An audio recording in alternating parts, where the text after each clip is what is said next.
បាទជំរាបសួរលោកស្រីសួស្តីប្រិយមិត្តអ្នកស្ដាប់ទាំងអស់ជាទីគោរពនិងអ្នករលឹករាប់អាននៅរាជធានីភ្នំពេញនៅពេលនេះគឺម៉ោង 12 ថ្ងៃត្រង់ហើយវិទ្យុអូស្ត្រាលីនៅពេលនេះកំពុងផ្សាយចេញពីទីក្រុង Melbourne ដែលត្រូវនឹងម៉ោង 3 ម៉ោងនៅបន្ទប់ផ្សាយសម្លេងរបស់យើងនៅទីនេះបាទនៅក្នុងកម្មវិធីផ្សាយ1ម៉ោងសម្រាប់ថ្ងៃសៅរ៍ទី10ខែសីហាឆ្នាំ2013នេះខ្ញុំបាទខុនអាលិចរួមជាមួយនឹងមិត្តរួមការងារមានក្តីសំណររីករាយសូមស្វាគមន៍ប្រិយមិត្តអ្នកស្ដាប់ជាថ្មីម្ដងទៀតបាទមេតិការនៃកម្មវិធីផ្សាយរបស់យើងនៅថ្ងៃនេះមានជាដំបូងគឺនីតិព័ត៌មានក្រោយមកគឺនីតិបទការបច្ចុប្បន្នដែលមានរបាយការណ៍ថ្មីៗពីសហការីយើងពីប្រទេសកម្ពុជាក្រោយពីនេះទៅកម្មវិធីផ្សាយរបស់យើងនឹងមានជួរនីតិវប្បធម៌និងប្រវត្តិសាស្ត្រស្ដីអំពីក្រមសីលធម៌និងទូនីតិរបស់អាចារ្យបន្តមកយើងនឹងមានបទសម្ភាសន៍ជាមួយនឹងលោកគង់ផារិតអ្នកជំនាញខាងប្រព័ន្ធស្រូបពន្លឺព្រះអាទិត្យនៅកម្ពុជាជុំវិញការដែលសាកលវិទ្យាល័យមួយនៅភ្នំពេញបើកមុខវិជ្ជាដំបូងបង្រៀនថាមពលកកើតឡើងវិញក៏ប៉ុន្តែជាបឋមនេះសូមអញ្ជើញលោកស្រីកញ្ញាស្ដាប់ព័ត៌មានប្រចាំថ្ងៃជាមុនសិនបាទ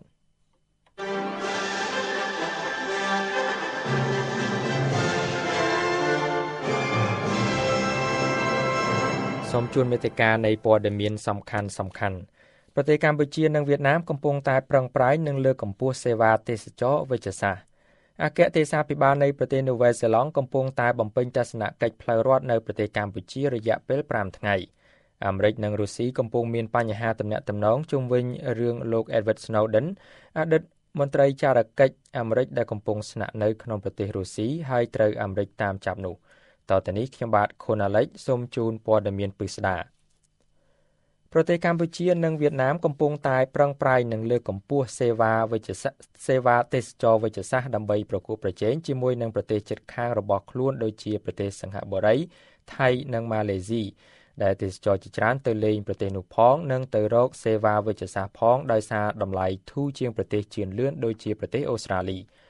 ប្រទេសទាំងពីរនៅតំបន់អាស៊ីអាគ្នេយ៍នេះគឺជាទីផ្សារថ្មីសម្រាប់ទេសចរវិជ្ជសាស្ត្រដោយផ្ដល់សេវាល្អៗជាច្រើននិងមានតម្លៃសមរម្យជាការទាក់ទាញភ្ញៀវ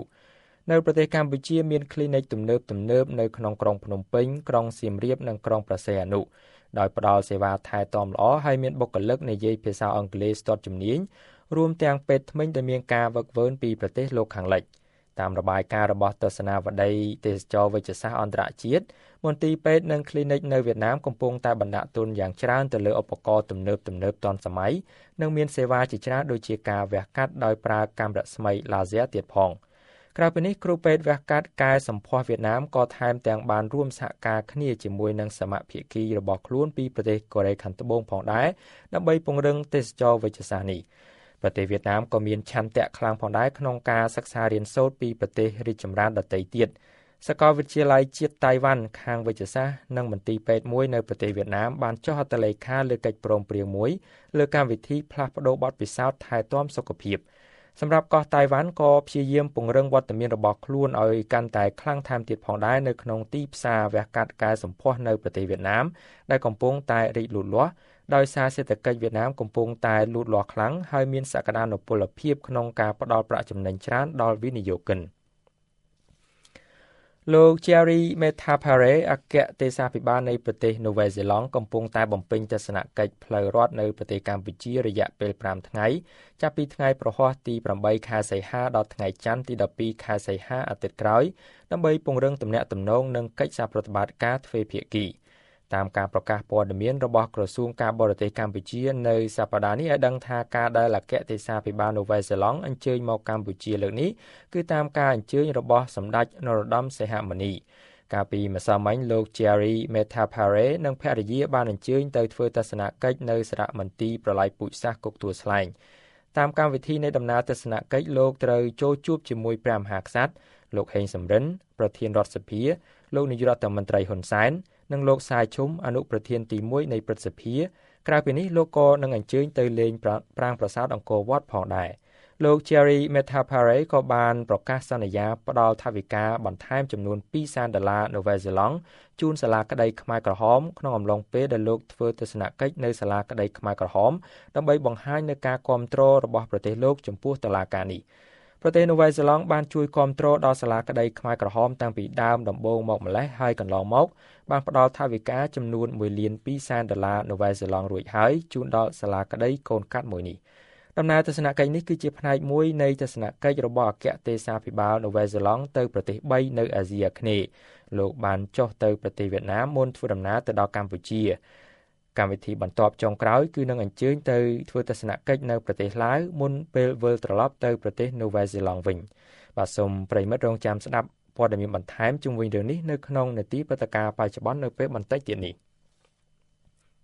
ប្រធានថ្មីនៃសមាគមកីឡាបាល់ទាត់អង់គ្លេសបានអំពាវនាវឲ្យមានការផ្លាស់ប្តូរទីកន្លែងនៃការរៀបចំកីឡាបាល់ទាត់ពិភពលោកដែលគ្រោងធ្វើនៅប្រទេសកាតានៅឆ្នាំ2022ដែលជាប្រទេសក្តៅឲ្យទៅធ្វើនៅខែត្រជាក់វិញ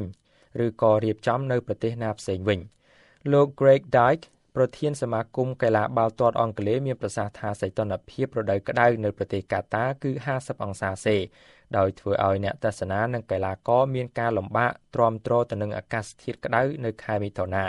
យ៉ាងណាក៏ដោយគំនិតរបស់លោក Greg Dyke គឺផ្ទុយទៅនឹងក្រុមកីឡាបាល់ទាត់ English Premier League ព្រោះក្រុមនេះជឿជាក់ថាការរៀបចំកីឡាបាល់ទាត់នេះនៅខែរងានឹងបង្កើតឲ្យមានភាពវឹកវរសម្រាប់ក្លឹបកីឡាបាល់ទាត់ធំៗនៅអឺរ៉ុបជនស្វែងសិទ្ធិជ្រកកោននៅប្រទេសអូស្ត្រាលីមួយក្រុមមានចំនួន40នាក់ត្រូវបានអាជ្ញាធរបញ្ជូនទៅកោះ Manus Island របស់ប្រទេសប៉ាពួរនូវែលហ្គីណេហើយនេះគឺជាផ្នែកមួយនៃកិច្ចព្រមព្រៀងកាលពីខែមុនរវាងប្រទេសអូស្ត្រាលីនិងរដ្ឋាភិបាលនៃប្រទេសប៉ាពួរនូវែលហ្គីណេក្រសួងអន្តរប្រវេសន៍អូស្ត្រាលីនិយាយថាជនស្វែងសិទ្ធិជ្រកកោនទាំងនេះនឹងត្រូវអាជ្ញាធរពិនិត្យសំណុំរឿងនៅប្រទេសប៉ាពួរនូវែលហ្គីណេហើយនឹងឲ្យរស់នៅទីនោះប្រសិនបើពួកគេត្រូវអាជ្ញាធររកឃើញថាជាជនភៀសខ្លួនពិតប្រាកដនោះក្រុមចុងក្រោយនេះមានភាគច្រើនគឺជាជនស្វែងសិទ្ធិជ្រកកោនជនជាតិអ៊ីរ៉ង់និងខ្លះទៀតពីប្រទេសប៉ាគីស្ថាននិងអាហ្វហ្គានីស្ថានក្រុមនេះគឺជាក្រុមទី5ហើយដែលត្រូវបានអាជ្ញាធរបញ្ជូនទៅប្រទេសប៉ាពួរនូវែលហ្គីណេតាំងពីមានកិច្ចព្រមព្រៀងរវាងប្រទេសទាំងពីរបានចូលជាធរមាន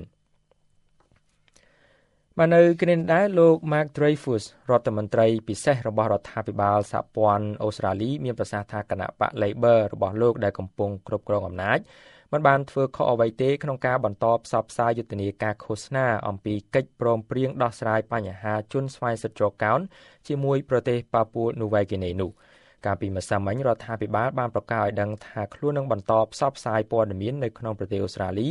និងនៅបរទេសជុំវិញរឿងជនស្វែងសិទ្ធិជ្រកកោននេះទោះបីជាយុទ្ធនាការបោះឆ្នោតនៅអូស្ត្រាលីកំពុងប្រព្រឹត្តទៅយ៉ាងណាក៏ដោយលោក George Brandis អគ្គមេធាវីស្រមោលពីខាងគណៈបកប្រឆាំងបានស្រែកក្តែងថាទង្វើរបស់រដ្ឋាភិបាលនេះគឺខុសច្បាប់ដោយបំពានទៅលើច្បាប់គ្រប់គ្រងរដ្ឋាភិបាលបណ្ដោះអាសន្នពេលដែលអូស្ត្រាលីកំពុងរៀបចំការបោះឆ្នោតលោកអគ្គមេធាវីនិងជារដ្ឋមន្ត្រីពិសេសលោក Mark Dreyfus មានប្រសាសន៍ថាលោកមិនបានបំពានលើច្បាប់ទេហើយរដ្ឋាភិបាលអូស្ត្រាលីជឿជាក់ថាវាជាការចាំបាច់ក្នុងការបន្តយុទ្ធនាការឃោសនានេះហើយថាគេមិនចាំបាច់ត្រូវការយល់ព្រមពីគណៈបកប្រឆាំងនោះឡើយដែរ Locally, internationally, this is Radio Australia. បាននៅសហរដ្ឋអាមេរិកឯណោះវិញលោកប្រធានាធិបតីអាមេរិកមានប្រសាសន៍ថាការធ្វើកំណែទម្រង់លើកម្មវិធីឃ្លាំមើលជាសម្ងាត់របស់អាមេរិកបានធ្វើឡើងដោយសារតែសកម្មភាពរបស់លោក Edward Snowden ដែលបានលេចធ្លាយឯកសារសម្ងាត់របស់រដ្ឋាភិបាលជុំវិញកម្មវិធីឃ្លាំមើលប្រព័ន្ធអ៊ីនធឺណិតនិងទូរស័ព្ទនោះទេលោកប្រធានាធិបតីអាមេរិក Barack Obama មានប្រសាសន៍ឲ្យដឹងនៅផែនការមួយចំនួនសម្រាប់ការឲ្យមានតម្លាភាពជាងមុននិងការគ្រប់គ្រងនៃកម្មវិធីឃ្លាំមើលនេះដើម្បីធានាឲ្យបានថារដ្ឋាភិបាលមិនបំពានទៅលើសិទ្ធិសេរីភាពរបស់ប្រជាពលរដ្ឋលោកប្រធានាធិបតីមានប្រសាសន៍ថាច្បាប់ការពារជនដែលលួចផ្ដល់ព័ត៌មានត្រូវបានដាក់ចេញមុនពេលលោក Edward Snowden បានទម្លាយរឿងសម្ងាត់ទាំងនោះទៅទៀតដើម្បីផ្ដល់លទ្ធភាពឲ្យមានការបញ្ចេញព័ត៌មានដល់សាធារណៈក្រោយពីបានទម្លាយរឿងសម្ងាត់របស់រដ្ឋាភិបាលអាមេរិកលោក Edward Snowden ភ្នាក់ងារស៊ើបការសម្ងាត់របស់អាមេរិករូបនេះបានរត់គេចខ្លួនហើយកំពុងត្រូវអាជ្ញាធរអាមេរិកតាមចាប់ខ្លួនបច្ចុប្បន្នលោកកំពុងស្នាក់នៅជាបណ្ដោះអាសន្ននៅប្រទេសរុស្ស៊ីក្រោយពីមានការអនុញ្ញាតពីរដ្ឋាភិបាលរុស្ស៊ី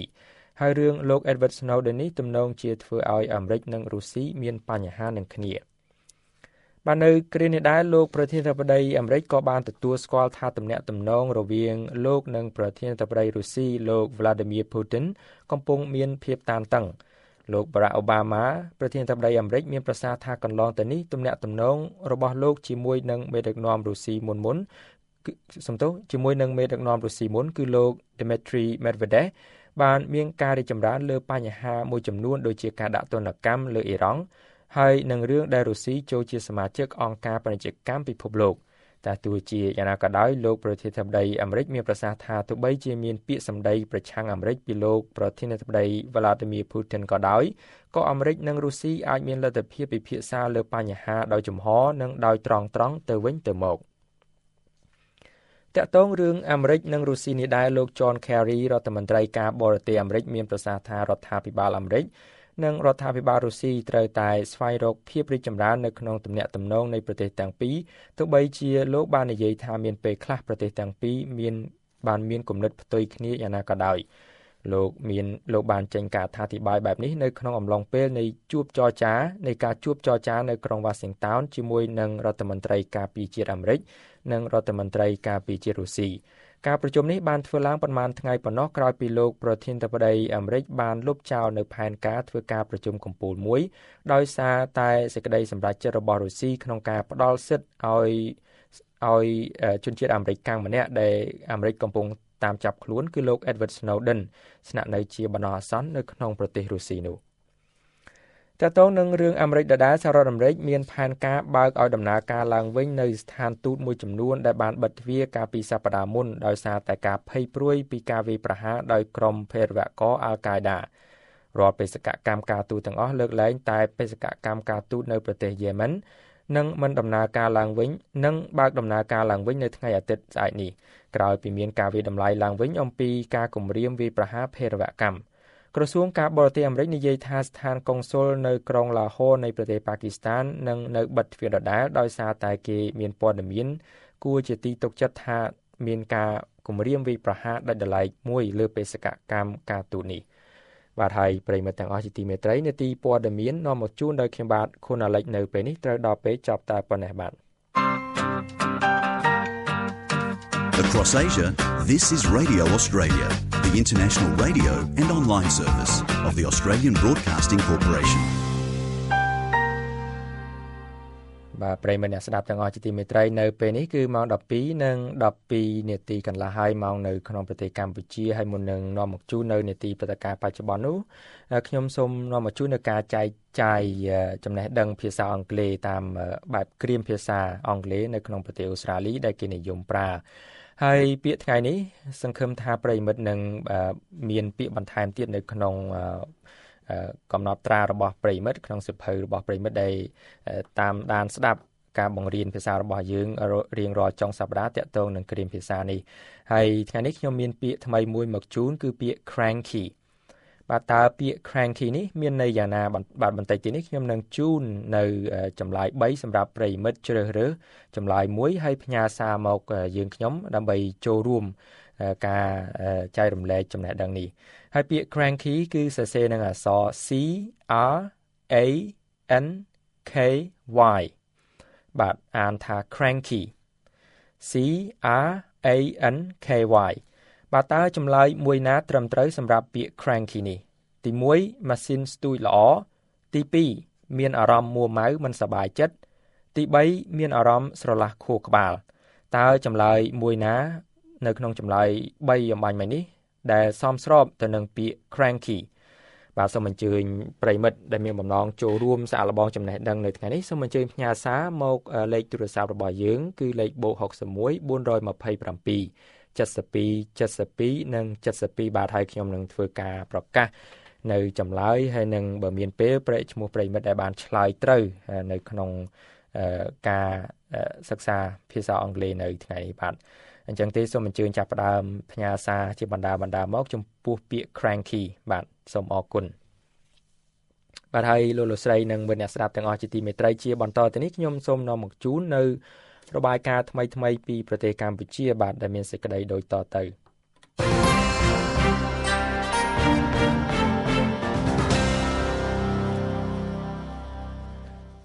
បាទលោកស្រីប្រិយមិត្តទាំងអស់ជាទីមេត្រីនៅក្នុងរបាយការណ៍ទី1គឺថាលោកសខេងឧបនាយករដ្ឋមន្ត្រីនិងជារដ្ឋមន្ត្រីក្រសួងមហាផ្ទៃនិងជាប្រធានបញ្ជាការសន្តិសុខអចិន្ត្រៃយ៍សម្រាប់ការបោះឆ្នោតបានធ្វើការឆ្លើយតបជាលើកដំបូងជាសាធារណៈនៅថ្ងៃសុក្រម្សិលមិញនេះចំពោះបញ្ហាចល័តទ័ពក្រោយការបោះឆ្នោតដែលបានធ្វើឲ្យប្រជាពលរដ្ឋមានការភ័យខ្លាចបាទលោកសស្វណ្ណដាធ្វើសេចក្តីរាយការណ៍ពីស្ដារជុំវិញរឿងនេះពីរាជធានីភ្នំពេញបាទរដ្ឋមន្ត្រីក្រសួងមហាផ្ទៃបានមានប្រសាសន៍ដោយឆ្លើយតបចំពោះការលើកឡើងអំពីការចល័តទ័ពកន្លងមកនេះថាគឺជាព័ត៌មានពិត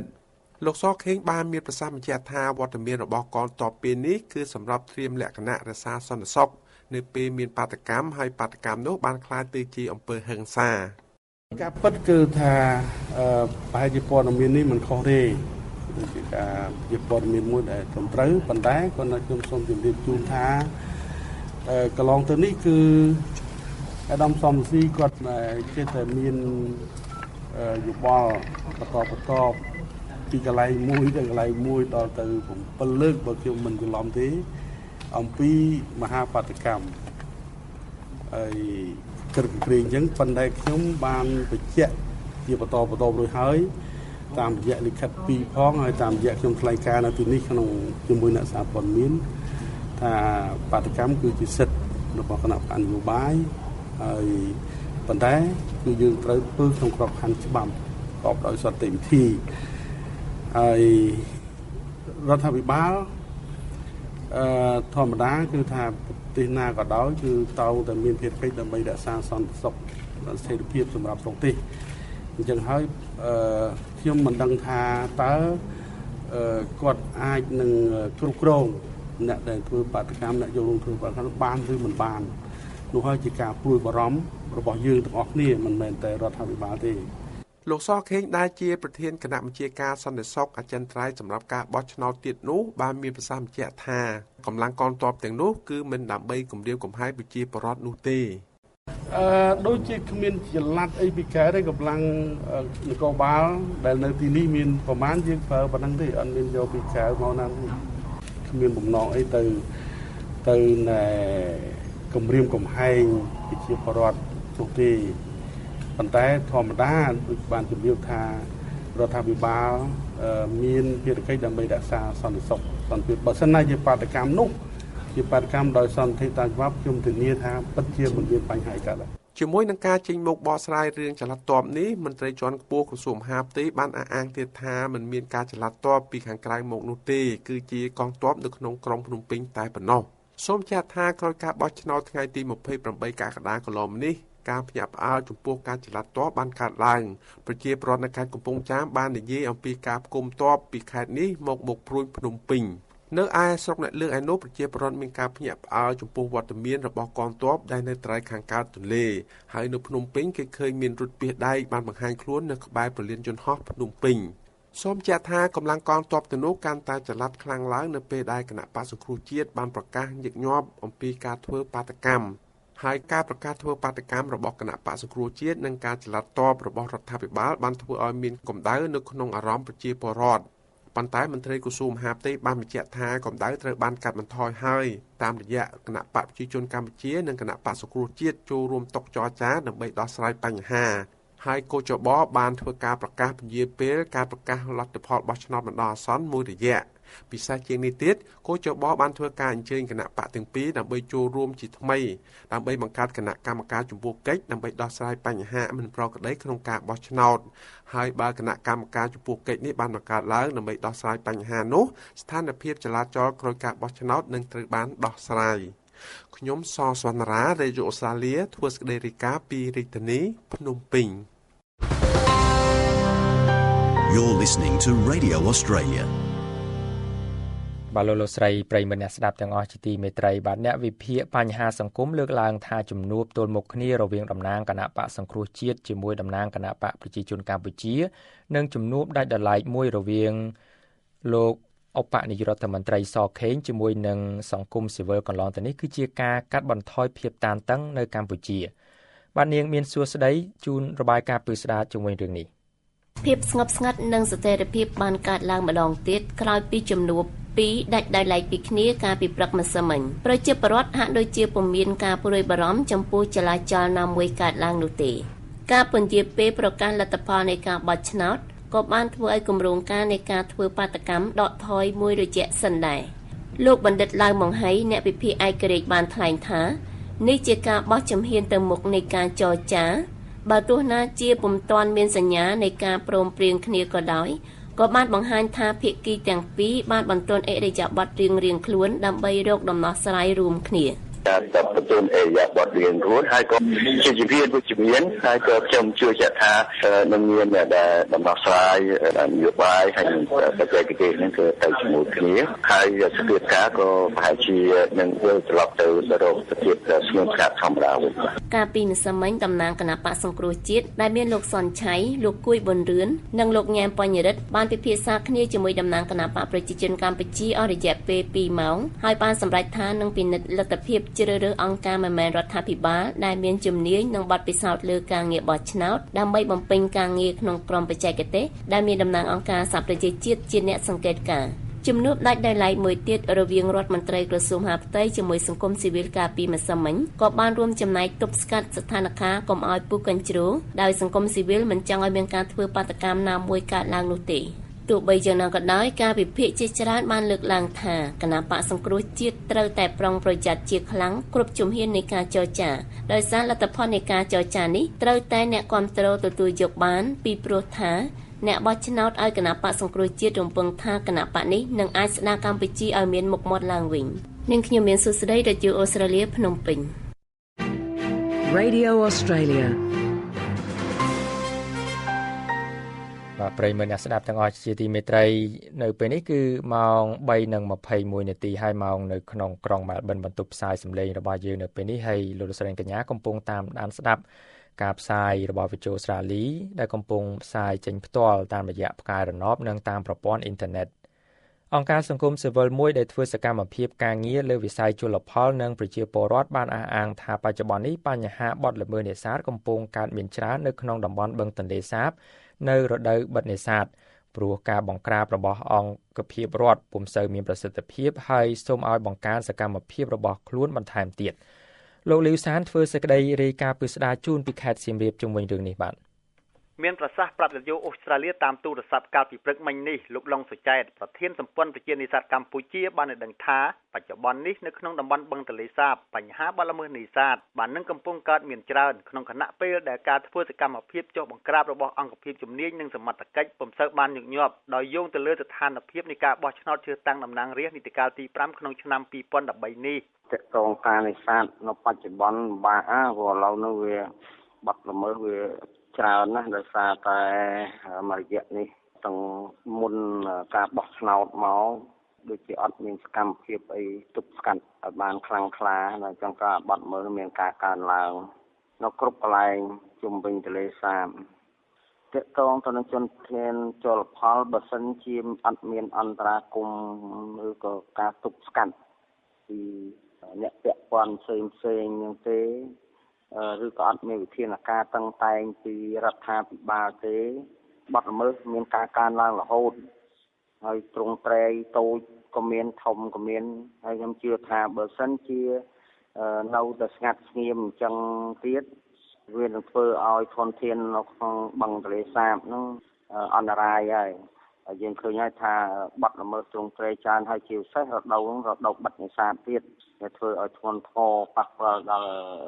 ការពងកូនបន្តពូជខុនត្រីលោកបានបញ្ជាក់ទៀតថាប្រសិនបើការប្រព្រឹត្តបទល្មើសនេសាទនៅតែបន្តកើតឡើងហើយការបង្ក្រាបពុំមានប្រសិទ្ធភាពទេនោះធនធានជលផលនឹងត្រូវវិនិច្ឆ័យអន្តរាយក្នុងពេលដ៏ខ្លីខាងមុខនេះដូច្នេះលោកសំណុំពរដល់គ្រប់អ្នកពាក់ព័ន្ធទាំងអស់រួមគ្នាការពារធនធានជលផលឲ្យនៅគង់វង្សបើសិនជាស្ថានភាពនឹងនៅតែប៉ុណ្ណឹងខ្ញុំជឿថាបឹងទន្លេសាបជួបគ្រោះថ្នាក់មហន្តរាយបាទក្នុងនាមខ្ញុំធ្វើការជាបណ្ដាញជាមួយវិជានេសាទក៏ដូចជាសហគមន៍នេសាទដែរខ្ញុំមានសំណុំពរទទូចទៅដល់រដ្ឋាភិបាលហើយនឹងស្ថាប័នជំនាញដែរទោះជាស្ថានភាពស្រុកទេសបណ្ណាក៏ដោយគួរតែ ផ្ដល់អនុសាសន៍ឬក៏ដាក់វិធានការតឹងតែងទាក់ទងទៅនឹងការទប់ស្កាត់បទល្មើសនេសាទព្រោះយើងដឹងស្រាប់ហើយថារដូវនេះគឺជារដូវបិទនេសាទដែលជារដូវសំខាន់បំផុតសម្រាប់ឲ្យត្រីបន្តពូជហើយទី2ទៀតនោះគឺខ្ញុំក៏សំណូមពរដែរដល់បងប្អូនប្រជានេសាទដែលរស់នៅក្នុងបឹងទន្លេសាបបើសិនជាយើងគិតតែផលប្រយោជន៍មកពេលយើងទទួលបានហើយអ្នកដែលខំប្រឹងប្រែងនេសាទក្នុងរដូវហាមឃាត់អញ្ចឹងប៉ុន្តែនិរន្តរភាពវាមិនអាចកើតមានទេហើយនៅពេលធនធានជួបមហន្តរាយអស់ពីបឹងទន្លេសាបទៅពួកយើងទាំងអស់គ្នាទាំងគេទាំងខ្ញុំដែលរស់នៅក្នុងបឹងទន្លេសាបនឹងជួបបញ្ហាលំបាកដោយសារតែយើងมันអាចដោះស្រាយជីវភាពបានតាមរយៈការនេសាទព្រោះយើងដឹងហើយថាអ្នកនេសាទមានមុខរបរតែនេសាទទេព្រោះធនធានត្រូវបានខ្ទេចខ្ទាំអញ្ចឹងវានឹងធ្វើឲ្យយើងជួបគ្រោះមហន្តរាយនៅពេលខាងមុខនៅពេលដែលយើងអត់មានត្រីនៅក្នុងបឹងទន្លេសាបបាទអញ្ចឹងហើយសំណុំពរយ៉ាងទទូចបើសិនជាយើងត្រឹមតែប្រហែលខែក្នុងរដូវបិទនេសាទទៅរដូវបើកយើងមានលទ្ធភាពគ្រប់គ្រាន់ក្នុងការចាប់យកផលនេសាទទាំងនោះបាទបងប្រុសឈ្មោះសំអាតទីប្រឹក្សាសហគមន៍នេសាទព្រែកលួងស្រុកឯកភ្នំខេត្តបាត់ដំបងបានបញ្ជាក់ថាបញ្ហាបទល្មើសនេសាទនៅក្នុងតំបន់បឹងទន្លេសាបពិតជាបាននឹងកំពុងកើតមានឡើងច្រើនមែនហើយមានលក្ខណៈជាទ្រង់ទ្រាយធំទៀតផងដែលបញ្ហានេះអាចមានមន្ត្រីខិលខូចមួយចំនួនតូចជាអ្នកនៅពីក្រោយខ្នងផងដែរបើសិនជាយើងនៅតែបន្តវិធានការចាប់អ្នកប្រព្រឹត្តចាប់ប្រជាពលរដ្ឋដាក់គុកទៀតខ្ញុំគាំទ្រការចាប់ហ្នឹងប៉ុន្តែគួរតែមានវិធានការថ្មីស្វែងរកអ្នកនៅពីក្រោយខ្នងសំខាន់ជាង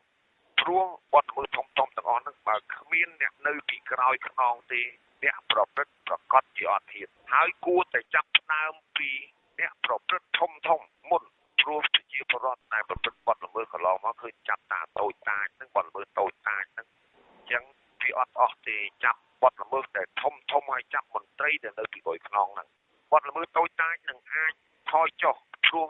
គាត់ប្រព្រឹត្តដោយសារបទល្មើសធំហ្នឹងធ្វើឲ្យប៉ះពាល់ដល់ការនេសាទស្រកចាប់របស់គាត់ពេលហ្នឹងគាត់ក៏បង្ខំចិត្តប្រព្រឹត្តបទល្មើសដោយគេដោយឯងដែរអញ្ចឹងជាសំណូមពររបស់ខ្ញុំសូមរដ្ឋាភិបាលមានវិធានការចាប់អ្នកនៅពីក្រោយខ្នងពាក់ព័ន្ធនឹងបញ្ហានេះលោកណៅធួប្រតិភូរដ្ឋាភិបាលទទួលបន្ទុករដ្ឋបាលជលផលបានមានប្រសាសន៍ប្រាប់រាជអូស្ត្រាលីតាមទូរស័ព្ទកាលពីព្រឹកមិញដែរនោះថាចំពោះបញ្ហាមន្ត្រីខិលខូចនៅពីក្រោយខ្នងនៃបទល្មើសនេសាទនេះថ្នាក់ដឹកនាំក្រសួងកសិកម្មក៏ធ្លាប់បានចាត់វិធានការហើយធម្មតាវាតែងតែមានខ្លះហើយករណីដែលថាមានមន្ត្រីណាខំខិតគឺយើងត្រូវតែដាក់ទណ្ឌកម្មផ្ដោះប្ដូរឬក៏តាមទំហំនៃបទល្មើសចឹងទៅជាពិសេសគឺឯកឧត្តមរដ្ឋមន្ត្រីសំសរុនលោកតែងតែមានវិធានការហើយធ្លាប់បានដកតំណែងជាច្រើនរួចមកហើយលោកបានមានប្រសាសន៍ទៀតថាចំពោះការចុះបង្ក្រាបបទល្មើសនេសាទពេញទាំងអង្គភាពជំនាញអាជ្ញាធរដែនដីនិងកម្លាំងសមត្ថកិច្ចបានចុះធ្វើសកម្មភាពជាប់ជាប្រចាំផងដែរតែពីថ្ងៃពុធនេះកន្លងមកហ្នឹងអាដាមអបនាយករដ្ឋមន្ត្រីយឹមឆៃលីក៏លោកបានកោះអញ្ជើញគណៈកម្មការទាំងអស់ហ្នឹងរួមទាំងអបាលរងទទួលបន្ទុករួមទាំងខាងប៉ូលីសខាង PM ក្រសួងពាក់ព័ន្ធទៅរួមប្រជុំដើម្បីត្រួតពិនិត្យវាតម្លៃសភាពការបង្ក្រាបបទល្មើសជលផលក៏ដូចជាការបង្ក្រាបបទល្មើសព្រៃឈើហើយនឹងការដឹកជញ្ជូនលើសទម្ងន់ហើយលោកក៏បានវាតម្លៃថាបានបង្ក្រាបបទល្មើសបានល្អបង្ក្រាបបទល្មើសបានសរុបបង្កឹកពីដើមមកដល់ 1,500 ករណីជាងហើយរឹបអូសបំផ្លាញដល់ឧបករណ៍សម្ភារៈជាច្រើនលោកណៅធួបានមានប្រសាសន៍បញ្ជាក់ទៀតថាដើម្បីការពារសម្បត្តិធនធានជលផលឲ្យនៅគង់វង្សយូរអង្វែងនោះការចូលរួមរបស់ប្រជាពលរដ្ឋគឺជារឿងដែលមានសារៈសំខាន់បំផុតសំណូមពរដល់បងប្អូនប្រជាពលរដ្ឋទូទៅជាពិសេសអ្នកដែលប្រព្រឹត្តអំពើល្មើសហ្នឹងសូមកុំប្រើប្រាស់ឧបករណ៍ស្បៃមុខឧបករណ៍ឆក់ឥឡូវហ្នឹងដូចជានៅស្រុកមុខកពូលនៅស្វាយប្រទាលហ្នឹងថាគង់តែមានអ្នកឆក់អ្នកអីហ្នឹងគឺសូមឲ្យគ្រប់ប្រព្រឹត្តបទល្មើសអស់ទាំងហ្នឹងពីព្រោះវាបំផ្លិចបំផ្លាញធ្ងន់ធ្ងរណាស់ហើយកន្លែងខ្លះរហូតដល់ទៅមានគ្រោះថ្នាក់ស្លាប់ខ្លួនឯងផងនឹងម្យ៉ាងទៀតអ្នកដែលប្រើឧបករណ៍លូស្បៃមុងរបាំងស្បៃមុងហ្នឹងក៏សូមកុំឲ្យអន្តសម្ពុនចិត្តក្នុងការឲ្យសមត្ថកិច្ចទៅបង្ក្រាបពីព្រោះអីថាការបង្ក្រាបរបស់សមត្ថកិច្ចនេះដើម្បីផលប្រយោជន៍រួមទាំងអស់គ្នាសម្រាប់ប្រជាពលរដ្ឋទូទៅដំណឹងក៏សំណូមពរសូមអាជ្ញាធរដែនដីគ្រប់ថ្នាក់កងកម្លាំងប្រដាប់អាវុធនិងសហគមន៍នេសាទមេត្តាចូលរួមសហការក្នុងការ ទប់ស្កាត់បង្ក្រាបបទល្មើសនេះឲ្យបានជាប្រចាំហើយនឹងឲ្យបានផលផុសដើម្បីផលប្រយោជន៍នៃប្រជាពលរដ្ឋខ្មែរយើងទាំងអស់គ្នាក្នុងន័យថែរក្សាធនធានជលផលហើយគ្រប់គ្រងគោលនយោបាយតែតម្រង់វិស័យជលផលរបស់សម្ដេចតេជោសែនឲ្យបានទទួលជោគជ័យសម្រាប់ផលប្រយោជន៍ប្រជាពលរដ្ឋទូទៅបាទទោះជាយ៉ាងនេះក្តីមានប្រជាពលរដ្ឋមួយចំនួនទៀតបានលើកឡើងថាការរំលាយលោនេសាទទាំងអស់ដោយរដ្ឋាភិបាលនេះពិតជាការប្រសើរប៉ុន្តែការវិនិច្ឆ័យអន្តរាយនិងអ្នកដែលទទួលបានផលនេសាទនេះភាគច្រើនបំផុតបានទៅលើអ្នកមានធនធានច្រើនដែលមានលទ្ធភាពប្រើប្រាស់ឧបករណ៍នេសាទខុសច្បាប់ជាទ្រង់ទ្រាយធំដោយខុបខិតជាមួយនឹងមន្ត្រីរាជការខិលខូចដែលជាអ្នកនៅពីក្រោយខ្នងខ្ញុំលីវសានរាឌីយ៉ូអូស្ត្រាលីធ្វើរាយការណ៍ពីខេត្តសៀមរាបបាទហើយប្រិមិត្តអ្នកស្ដាប់ទាំងអស់ជាទីមេត្រីបាទប្រសិនបើប្រិមិត្តមានឬក៏ដឹងអំពីរឿងរ៉ាវណាផ្សេងទៀតតាក់ទងទៅនឹងការនេសាទខុសច្បាប់នេះប្រិមិត្តអាចតាក់ទងមកខាងវិទ្យុអូស្ត្រាលីយើងបាទហើយយើងនឹងធ្វើការពិនិត្យទៅលើរឿងរ៉ាវទាំងនោះបាទសូមអរគុណ Across Asia, this is Radio Australia, the international radio and online service of the Australian Broadcasting Corporation. បាទហើយលោកស្រីប្រិមិត្តអ្នកស្ដាប់ទាំងអស់ជាទីមេត្រីនៅក្នុងរបាយការណ៍ចុងក្រោយលោកអគ្គទេសាភិបាលនូវែលសេឡង់បានធ្វើទស្សនកិច្ចនៅកម្ពុជាហើយបានឆ្លៀតឱកាសមកជួបជាមួយនឹងអតីតនិស្សិតអាហារូបករណ៍និងនិស្សិតកម្ពុជាដែលត្រៀមចេញទៅសិក្សានៅប្រទេសនេះដើម្បីស្វែងយល់អំពីការចូលរួមអភិវឌ្ឍរបស់និស្សិតកម្ពុជាដែលត្រឡប់មកពីការសិក្សានៅប្រទេសនូវែលសេឡង់វិញលោកសសវណ្ណរាធ្វើសេចក្តីរាយការណ៍ជូនពីភ្នំពេញបាទមន្ត្រីជាន់ខ្ពស់ប្រទេសនូវែលសេឡង់បានមានប្រសាសន៍បញ្ជាក់ថាអតីតនិស្សិតកម្ពុជាដែលទទួលអាហារូបករណ៍ពីប្រទេសនេះកំពុងតែចូលរួមចំណែកក្នុងការអភិវឌ្ឍនិងរីកចម្រើនរបស់ប្រទេសកម្ពុជាលោកជេរីមេតាផារ៉ៃអគ្គទេសាភិបាលប្រទេសនូវែលសេឡង់បានមកជួបអតីតនិស្សិតនៅភ្នំពេញកាលពីយប់ថ្ងៃសុក្រម្សិលមិញនេះបានបញ្ជាក់អំពីតួនាទីយ៉ាងសំខាន់ក្នុងការចូលរួមចំណែកបម្រើសង្គមកម្ពុជារបស់អតីតនិស្សិតកម្ពុជាដែលបញ្ចប់ការសិក្សាពីប្រទេសនូវែលសេឡង់I think the returning students, and we've heard some of their experiences. I think the returning students make a contribution to Cambodia. អញ្ចឹងគាត់យល់ថានិស្សិតកម្ពុជាដែលត្រឡប់មកពីប្រទេសនូវែលសេឡង់ដែលគាត់បានរៀនចប់ហ្នឹងគឺទី1បានជួយដល់វិស័យអប់រំការអភិវឌ្ឍនៅស្រុកខ្មែរយើងហ្នឹងហើយទី2គឺគាត់យល់ថាអាចមកជួយយកចំណេះដឹងរបស់គាត់ហ្នឹងមកជួយឲ្យជួយបញ្យល់ជួយផ្សព្វផ្សាយអាហ្នឹងទៅនិស្សិតខ្មែរផ្សេងទៀតអាចជួយគ្នាអញ្ចឹងបានយោងតាមមន្ត្រីនូវែលសេឡង់បានដឹងថាចាប់ពីឆ្នាំ2005មករដ្ឋាភិបាលនូវែលសេឡង់បានផ្តល់អាហារូបករណ៍ដល់និស្សិតកម្ពុជាលោកម៉ៃស្រេងនាយកគ្រប់គ្រងស្ដីទីកម្មវិធីអភិវឌ្ឍអន្តរជាតិបានដឹងថានូវែលសេឡង់បានផ្តល់អាហារូបករណ៍3ប្រភេទចំពោះនិស្សិតកម្ពុជាកម្មវិធីបំពាក់បំពន់ទៅលើភាសាអង់គ្លេសសម្រាប់មន្ត្រីរាជការទូទៅហ្នឹងគឺអនុញ្ញាតឲ្យមន្ត្រីរាជការពីប្រទេសកម្ពុជាយើងហ្នឹងអាចទៅបន្តការសិក្សាលើផ្នែកភាសាអង់គ្លេសរយៈពេល6ខែនៅប្រទេសញូហ្សេឡង់ហ្នឹងជាកម្មវិធីទី1កម្មវិធីទី2ហ្នឹងគឺផ្ដល់នៅឱកាសដល់មន្ត្រីរាជការជាន់ខ្ពស់បាទណាទៅសិក្សាផ្នែកភាសាអង់គ្លេសនឹងដែរនៅប្រទេសញូហ្សេឡង់ដែររយៈពេល15សប្តាហ៍ហើយកម្មវិធីទី3ជាកម្មវិធីអាហារូបករណ៍ធំជាងគេនេះគឺផ្ដល់ឱកាសដល់សិស្សនិស្សិតជាមន្ត្រីរាជការទូទៅក៏ដោយឬក៏អ្នកដែលនៅក្នុងវិស័យនានាផ្សេងទៀតរួមទាំងឯកជនក៏ដោយនឹងអាចទទួលបានអាហារូបករណ៍ទៅសិក្សាថ្នាក់អនុបណ្ឌិតនៅញូហ្សេឡង់ចំនួន30កន្លែងក្នុងមួយឆ្នាំសូមបញ្ជាក់ថាកន្លងមកនេះសាលានូវែលសេឡង់បានជួយអភិវឌ្ឍធនធានមនុស្សឲ្យកម្ពុជាលើផ្នែកយុទ្ធធម៌កសិកម្មការគ្រប់គ្រងគ្រោះមហន្តរាយផ្នែកធម្មពលទេសចរណ៍និងពាណិជ្ជកម្មផ្នែកឯកជនអ្នកស្រីមឹងសុវណ្ណដែនដែលបញ្ចប់អាហារូបករណ៍ផ្នែកអប់រំពីប្រទេសនូវែលសេឡង់បានមានប្រសាសន៍បញ្ជាក់អំពីការយកចំណេះពីប្រទេសនេះមកអនុវត្តនៅកម្ពុជាជាមួយគ្នានេះដែរអ្នកស្រីនូកលយ៉ានីដែលបញ្ចប់អាហារូបករណ៍ផ្នែកទីផ្សារក៏បានមានប្រសាសន៍បង្ហាញអំពីជោគជ័យក្នុងការអនុវត្តជំនាញពីប្រទេសនូវែលសេឡង់ជាក់ស្ដែងសម្រាប់ខ្ញុំបន្ទាប់ពីទៅសិក្សាហើយគឺពង្រឹងចំណេះដឹងផ្នែកទីផ្សារហើយជាពិសេសផ្នែកផ្លាកយីហោរបស់ខ្ញុំនឹងគឺមានការទូលំទូលាយច្រើនជាងមុនហើយទោះបីបទពិសោធន៍តែឯងក៏មិនអាចទិញបានដែរព្រោះអានេះគឺជាចំណេះដឹងហើយអ្វីដែលខ្ញុំមុននឹងខ្ញុំទៅគឺខ្ញុំមានចំណេះធ្វើចាហើយបន្ទាប់ផ្សំជាមួយចំណេះដឹងហើយនឹងចំណេះធ្វើចូលគ្នាគឺវាសម្រាប់ខ្ញុំគិតថាវាជាការល្អប្រសើរ មន្ត្រីបានដឹងថាស្ថានទូតនៅវេសាឡង់ទើបតែបានជ្រើសរើសបាននិស្សិតកម្ពុជាចំនួន16នាក់ទៀតសម្រាប់ត្រៀមទៅបន្តការសិក្សានៅប្រទេសនូវេសាឡង់នៅឆ្នាំ2014ខាងមុខនេះសូមចាត់ថាក្រោយពីប្រទេសនូវេសាឡង់និស្សិតកម្ពុជាបានទទួលអាហារូបករណ៍ចេញទៅសិក្សានៅប្រទេសអូស្ត្រាលីអាមេរិកបារាំងជប៉ុននិងកូរ៉េខាងត្បូងខ្ញុំសស្វណ្ណរារ៉េឌីអូអូស្ត្រាលីធ្វើសេចក្តីរាយការណ៍ពីរាជធានីភ្នំពេញបាទលោកស្រីប្រិយមិត្តអ្នកស្ដាប់ទាំងអស់ជាទីមេត្រីនាទីបទការបច្ចុប្បន្នរបស់យើងនៅពេលនេះត្រូវដល់ពេលចប់តែប៉ុណ្ណេះបាទ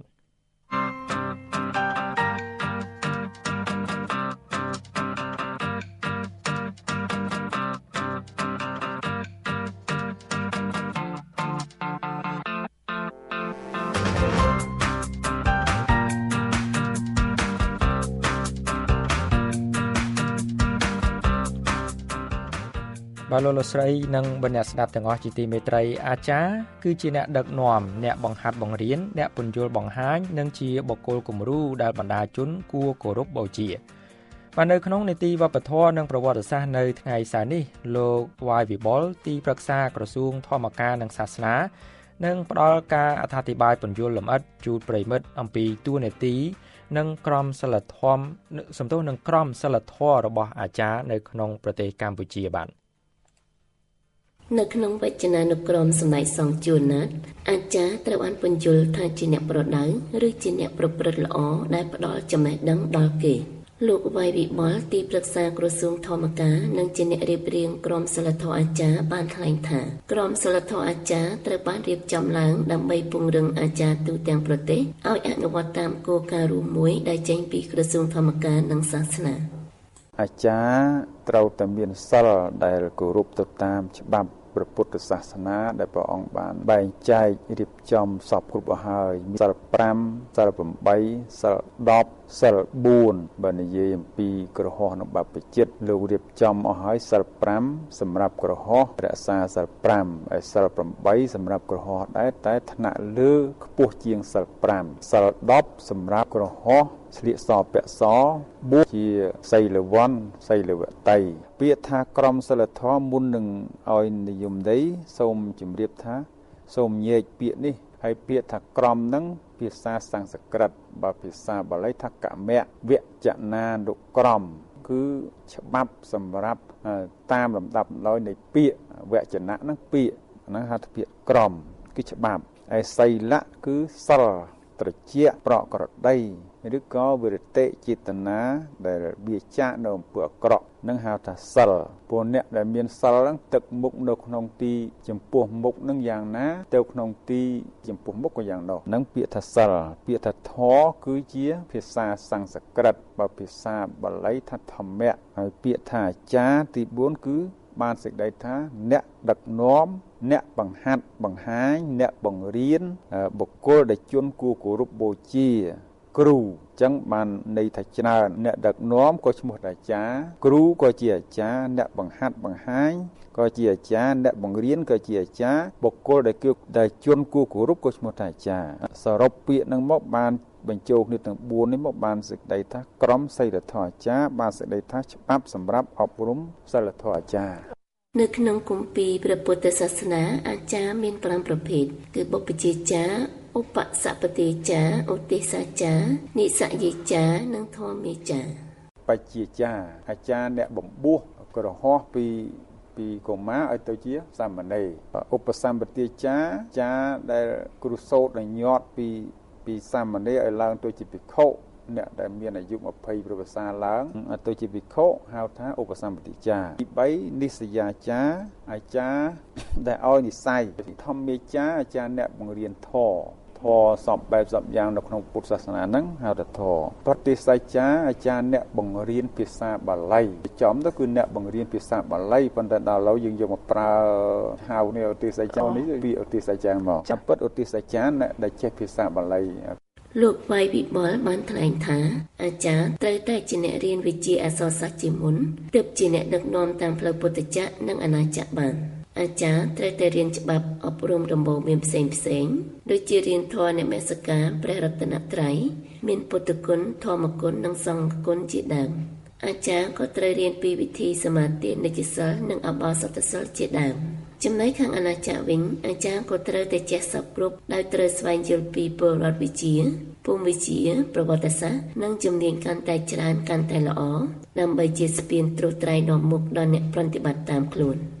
អាចារ្យក៏ត្រូវចេះដឹកនាំគេនៅគ្រប់វត្តអារាមនិងគ្រប់ទីកន្លែងត្រូវតែជាអ្នកចេះដឹងហើយមានសមត្ថភាពគ្រប់គ្រាន់ក្នុងការរៀបចំក្នុងពិធីបុណ្យព្រះពុទ្ធសាសនាផងនិងទំនៀមទម្លាប់ប្រពៃណីខ្មែរផងជាមួយគ្នានេះក៏ត្រូវតែមានវោហារសាស្ត្រប៉ិនប្រសប់ក្នុងការនិយាយដោយប្រកបដោយវជ័យសុចរិតទាំង4យ៉ាងលោកបាយវិបុលបានបន្ថែមថាអាចារ្យក៏ត្រូវប្រកបដោយធម៌សប្បុរស5យ៉ាងថែមទៀតគឺក្នុងវត្តក្នុងភូមិមួយមានអាចារ្យអ្នកដឹកនាំហើយអ្នកដឹកនាំហ្នឹងគឺត្រូវមានធម៌5ទី1ខមាមានចិត្តអត់ធន់2តយាមានចិត្តទន់ភ្លន់ទី3ជាកិរិយៈមានការភ្ញាក់រលឹកគឺជាមនុស្សមិនដេកលក់មនុស្សមិនត្រមុកមនុស្សឧស្សាហ៍ទី4ឧទ្ធានៈមានការប្រឹងប្រែងធ្វើការងារសពយ៉ាងទី5សង្ឃវិភាគៈចេះបែងចែកទ្រព្យសម្បត្តិមើលខមាតយាកិរិជាកិរិយៈឧទ្ធានៈ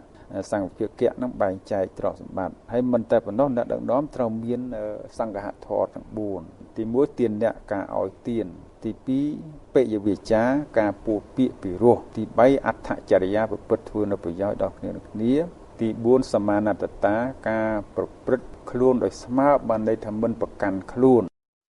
ក្រុមសិលធម៌អាចារ្យបានណែនាំថាដើម្បីធ្វើជាអាចារ្យគេត្រូវតែឆ្លៀសវៃក្នុងការរៀបចំផែនការឆ្លៀសវៃក្នុងការនិយាយស្ដីនិងឆ្លៀសវៃក្នុងការដឹកនាំកិច្ចការផ្សេងៗជាដើមជាមួយគ្នានេះលោកវាយវិបុលបានបន្ថែមថាអាចារ្យក៏ត្រូវប្រកបដោយបុគ្គលិកលក្ខណៈមួយចំនួនទៀតដូចជា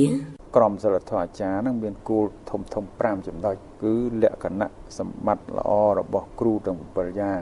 ទី2ធម៌របស់លោកអាចារ្យមាន4យ៉ាងទី3អាចារ្យត្រូវប្រកបដោយអង្គទាំង4យ៉ាងទី4អាចារ្យត្រូវមានព្រហ្មវិហារធម៌4និងសង្ឃហធម៌5ទី5អាចារ្យត្រូវមានលក្ខណៈសម្បត្តិទាំង15យ៉ាង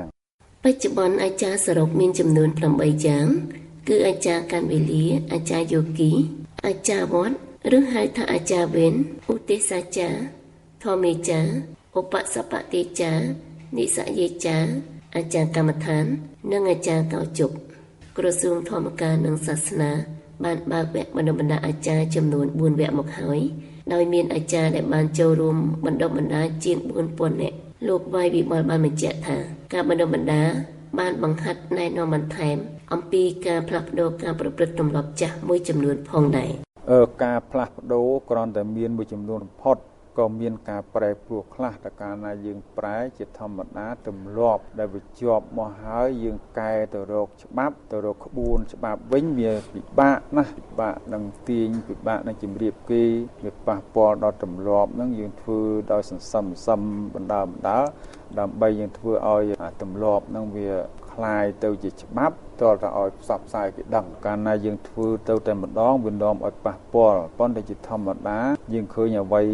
វីនៅក្នុងទំនៀមទម្លាប់ពិសេសគឺទម្រង់អាពាហ៍ពិពាហ៍មានការប្រែប្រួលច្រើនដោយសារតែយើងពីដើមដូចខ្ញុំបាននិយាយញឹកញាប់មកថាទំនៀមទម្លាប់មានជំនឿជាព្រលឹងកាលណាទំនៀមទម្លាប់ណាបាត់ជំនឿទំនៀមទម្លាប់នោះឈ្មោះថាបាត់ព្រលឹង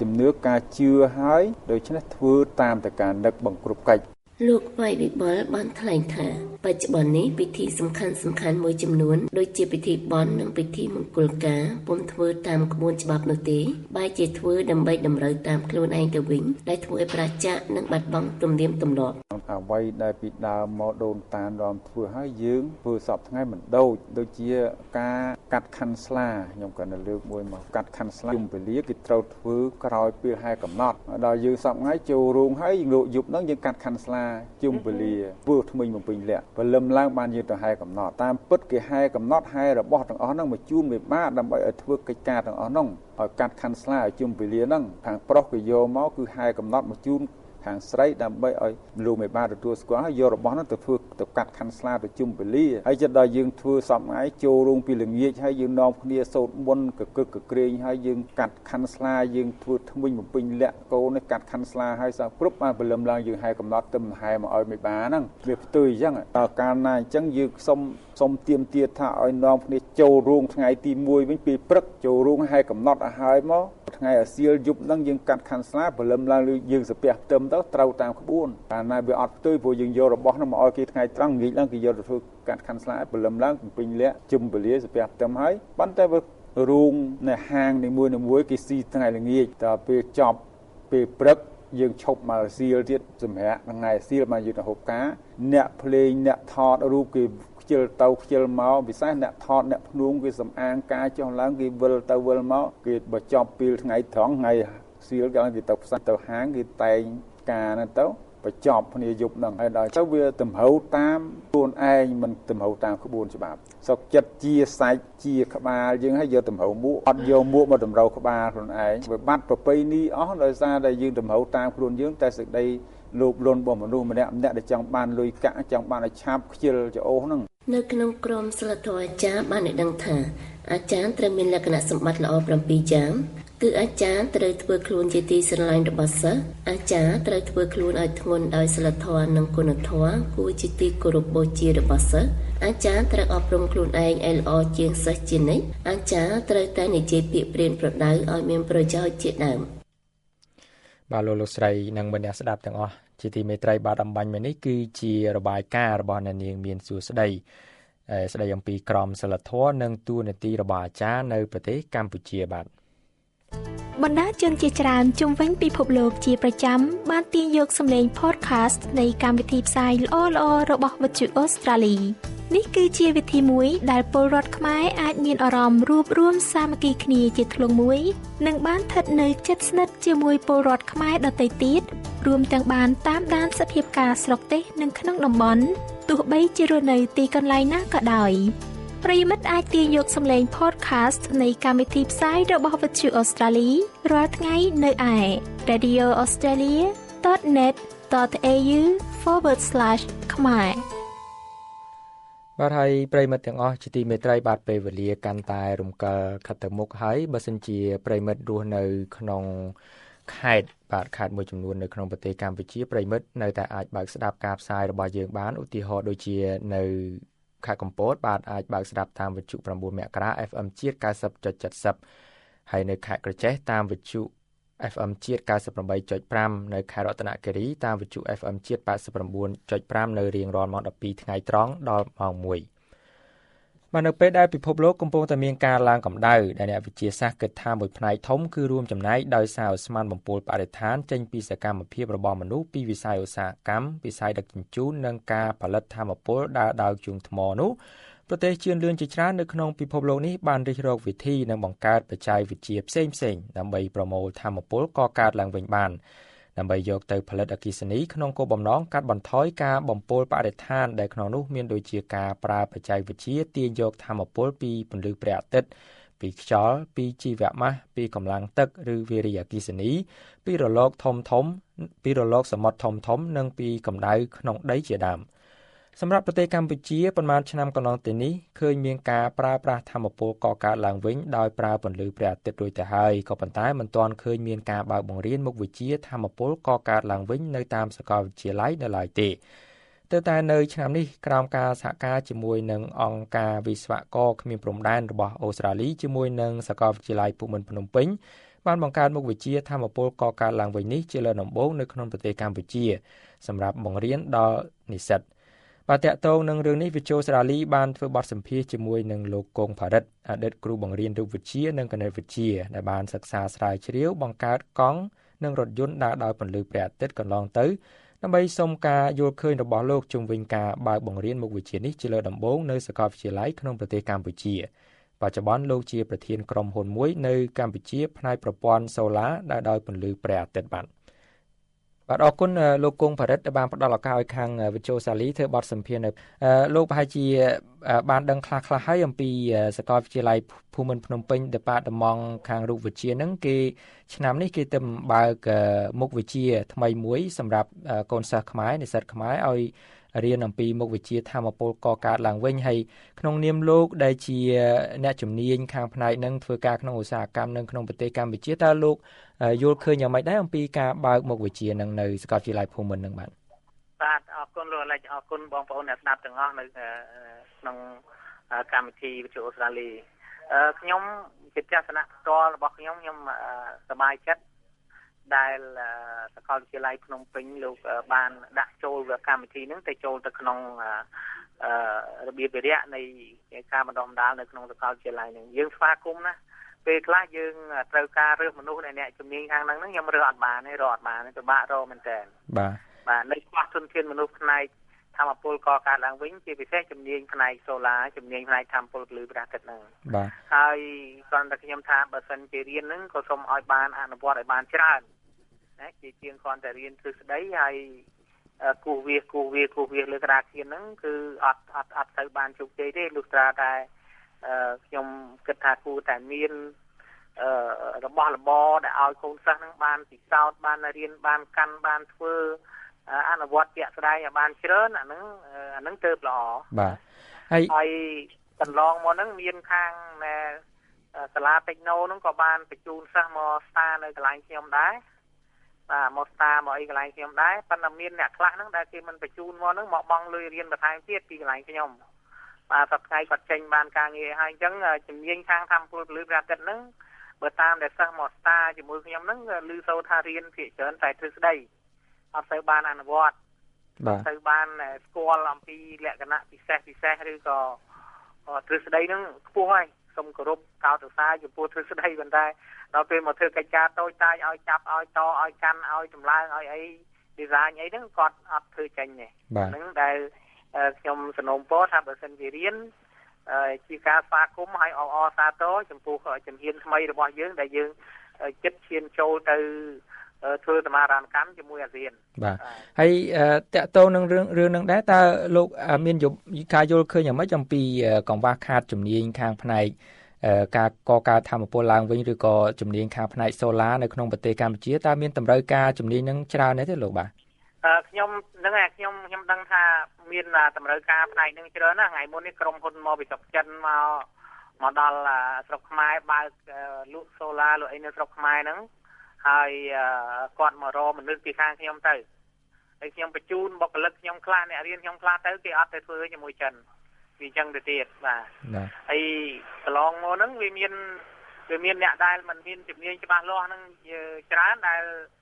បំពាក់សូឡាបំពាក់អីឲ្យប្រជាពលរដ្ឋឬក៏ទិញរបស់យកទៅបំពាក់ហ្នឹងអត់គ្រប់នៅសម្ភារៈហ្នឹងអត់គ្រប់អេឡឺម៉ង់វាបានន័យថាអត់គ្រប់អេឡឺម៉ង់វាសម្រាប់បំពាក់ហ្នឹងទេឧទាហរណ៍យើងដាក់តែសូឡាមកហើយមានតែខ្សែពីរយកមកបញ្ចូលអាគុយទៅហ្មងអាហ្នឹងវាអត់ត្រូវតាមស្តង់ដារវាទេស្តង់ដារវាត្រូវតែមានសូឡាហើយត្រូវមានជើងតម្រផុតពីដបូលដែលឲ្យមានខ្យល់ហ្នឹងវារត់ពីក្រោមផ្ទាំងហ្នឹងកុំឲ្យវាក្តៅហើយវាចេញពីសូឡាមកវាត្រូវតែមានទូរៈបញ្ជាដែលភាសាអង់គ្លេសហៅថា controller ហ្នឹងវាគ្រប់គ្រងភ្លើងពេញភ្លើងអស់ភ្លើងកន្លះអីហ្នឹងច្បាស់លាស់ហើយបានចូលតែអគុយអាហ្នឹងបានត្រឹមត្រូវបើយើងដាក់ប្រើអគុយទៅវាអត់ងាយខូចអគុយវាអត់អីហ្នឹងវាទៅតាមស្តង់ដារវាបាទហើយដល់ពេលដែលយើងអត់ដឹងអាហ្នឹងឃើញចេញភ្លើងមកហើយចេះតែចាប់បញ្ចូលទៅជួនកាលគាត់យកទៅចាប់ខ្លួនគាត់ឆេះអស់អីចឹងទៅកុំហ៊ានហើយតាំងឲ្យរឿងរ៉ាវនៅថាសូឡាប្រើបង្កើតអីចឹងទៅអញ្ចឹងណាហើយអញ្ចេះបើសិនជាតកតងនឹងរឿងធ្វើការងារយកបទពិសោធន៍នឹងដែរតើខាងអង្គការឬក៏ក្រុមហ៊ុនលោកនឹងស្វាគមន៍និស្សិតដែលរៀនមុខវិជ្ជានឹងដែរទេបាទស្វាគមន៍ដែរបាទស្វាគមន៍ហើយអាចថាបើសិនជាអត្តចរិតល្អមកស្តាមកអីនៅនឹងទៅឃើញថាចរិតល្អអាចយកធ្វើជាបុគ្គលិកនៅកន្លែងនឹងទៀតបាទព្រោះខ្ញុំត្រូវការជ្រើសរើសបុគ្គលិកជាបន្តណាបាទហើយសប្តាហ៍នេះលោកមានបុគ្គលិកជំនាញខាងផ្នែកសូឡានឹងប្រមាណអ្នកហើយបាទតាំងពីចាប់បើកមកខ្ញុំមាន12នាក់ឥឡូវណាយើងមាន12នាក់ហើយតាំងពីក៏កំពុងតែត្រូវការបាទយើងកំពុងតែត្រូវការប្រហែលជា10នាក់ផ្សេងទៀតជាអ្នកជំនាញខាងសូឡានិងប្រហែលជា2-3នាក់ទៀតអ្នកជំនាញខាងផ្នែកលក់ផ្នែកទីផ្សារបាទអញ្ចឹងតាំងពីចាប់កកើតមកពីបាតដៃទៅទេដែលអត់ទាន់មានបុគ្គលិកកាលហ្នឹងលោកធ្វើការអីដោយខ្លួនឯងបាទឥឡូវមានបុគ្គលិកដល់ទៅ10នាក់ហើយត្រូវការបន្ថែម10នាក់ទៀតណាបាទពី12នាក់យើងត្រូវការប្រហែលជាង10នាក់ទៀតបាទហ្នឹងពីមុនលោកអាលិចមកសម្ភាសខ្ញុំម្ដងពីរឿងកង់ព្រឹបលឺថ្ងៃហ្នឹងខ្ញុំមានម្នាក់ឯងយើងធ្វើ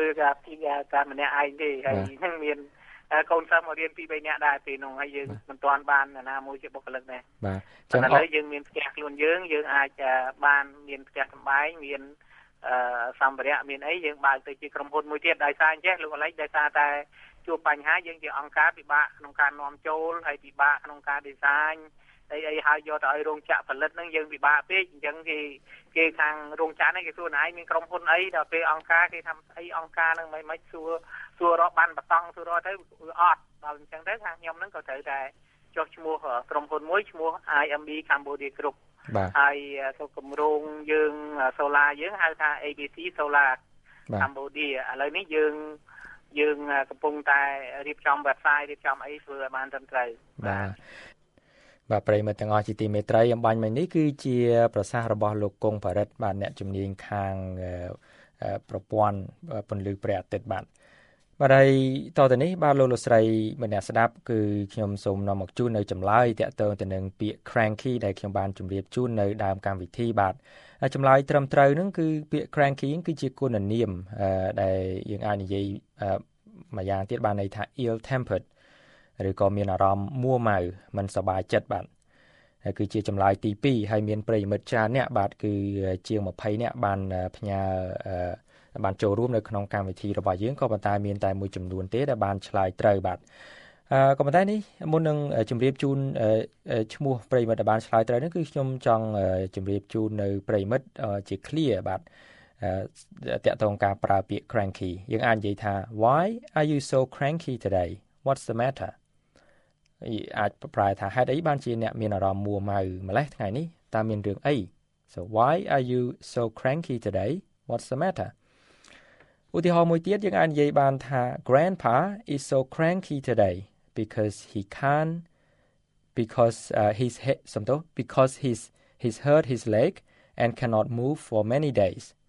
So be careful what you say to him. ម្ដងទៀត Grandpa is so cranky today because he hurt his leg and cannot move for many days. So be careful what you say to him. បានន័យថាលោកតាថ្ងៃនេះគាត់មានអារម្មណ៍មួម៉ៅណាស់ព្រោះគាត់ឈឺជើងមិនអាចដើរបានអស់ពេលច្រើនថ្ងៃហើយអញ្ចឹងទេពេលនិយាយស្ដីជាមួយគាត់ហ្នឹងគឺត្រូវប្រុងប្រយ័ត្នបាទគឺត្រូវប្រយ័ត្នប្រយែងបន្តិចបាទអញ្ចឹងសង្ឃឹមថាប្រិយមិត្តនឹងបានចេះចាំពាក្យថ្មីនេះមួយទៀតគឺពាក្យ cranky ដែលមានន័យថាមានអារម្មណ៍មួម៉ៅមិនសប្បាយចិត្តហើយមានប្រិយមិត្តយ៉ាងច្រើនចូលរួមដូចជាណារីពីខេត្តកណ្ដាល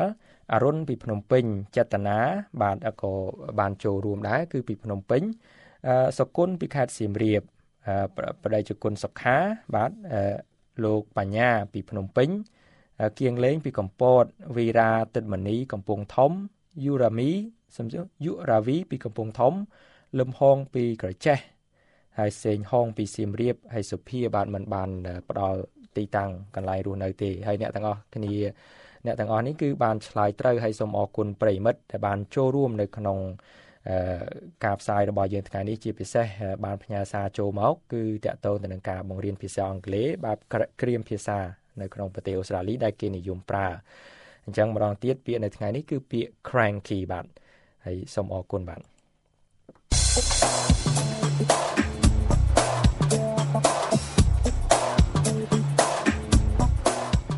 លោកអ្នកនាងកញ្ញាប្រិយមិត្តជាទីមេត្រី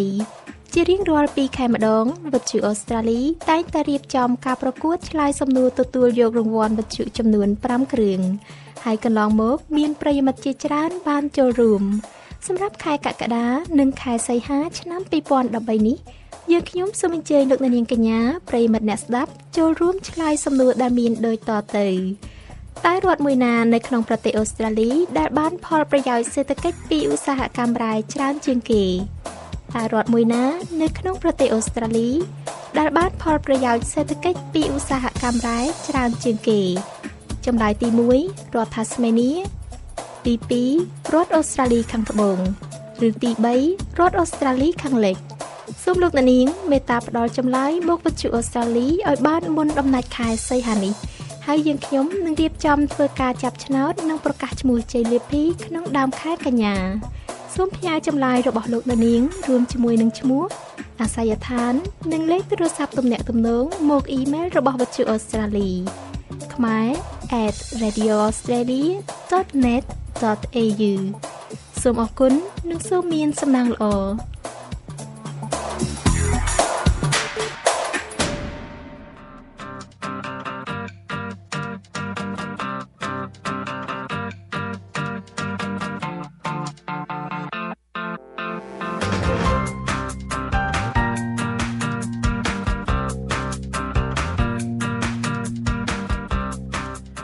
បាទប្រិយមិត្តអ្នកស្ដាប់ទាំងអស់ជាទីមេត្រីបាទកម្មវិធីផ្សាយរបស់វិទ្យុស្រាលីនៅពេលនេះបានឈានចូលដល់ទីបញ្ចប់តែត្រឹមនេះបាទហើយយើងខ្ញុំសូមថ្លែងអំណរគុណដល់សហការីយើងដែលបានផ្ដល់ព័ត៌មានពីប្រទេសកម្ពុជាក៏ដូចជាប្រិយមិត្តដែល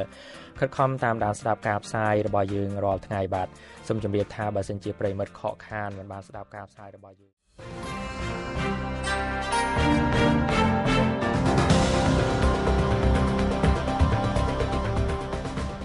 បាទជំរាបសួរលោកស្រីសួស្តីប្រិយមិត្តអ្នកស្ដាប់ទាំងអស់ជាទីគោរពនិងនឹករលឹករាប់អាននៅរាជធានីភ្នំពេញនៅពេលនេះគឺម៉ោង 12 ថ្ងៃត្រង់ហើយវិទ្យុអូស្ត្រាលីនៅពេលនេះកំពុងផ្សាយចេញពីទីក្រុងម៉ាល់ប៊នដែលត្រូវនឹងម៉ោង 3